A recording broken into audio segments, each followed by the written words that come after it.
बहुत समय पहले की बात है, जब देवता और असुर दोनों अमर होने के लिए अमृत प्राप्त करना चाहते थे। अमृत पाने का एक ही तरीका था, समुद्र मंथन। इसलिए देवताओं और असुरों ने मिलकर क्षीर सागर का मंथन करने का निश्चय किया। मंथन के लिए मंदराचल पर्वत को मथनी बनाया गया और वासुकी नाग को रस्सी बनाया गया। एक तरफ देवता खड़े हुए और दूसरी तरफ असुर। जैसे ही समुद्र मंथन शुरू हुआ, समुद्र से एक एक करके कई दिव्य वस्तुएं निकलने लगीं। लेकिन अचानक समुद्र से एक बहुत ही भयानक और घातक विष निकला। इस विष का नाम था हलाहल विष।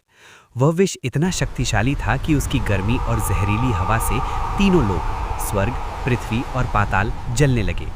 देवता, असुर, मनुष्य और सभी जीव डर गए।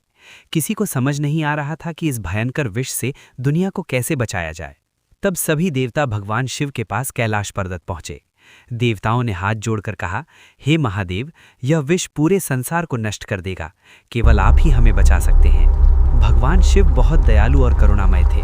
उन्होंने सोचा कि यदि यह विष फैल गया तो पूरा संसार नष्ट हो जाएगा। इसलिए उन्होंने सभी प्राणियों की रक्षा के लिए स्वयं उस विष को पीने का निश्चय किया। भगवान शिव ने उस भयंकर हलाहल विष को अपने हाथों में लिया और पी लिया।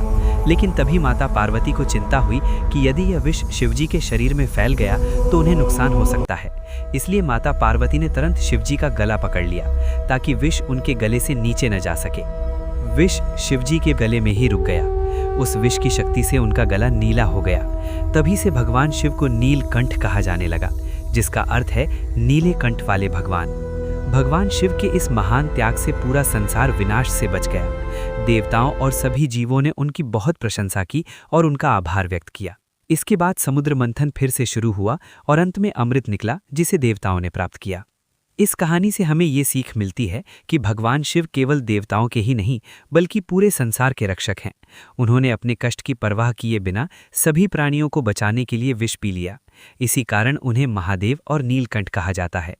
भगवान शिव का यह त्याग और करुणा हमें सिखाती है कि दूसरों की भलाई के लिए त्याग करना सबसे बड़ा धर्म है।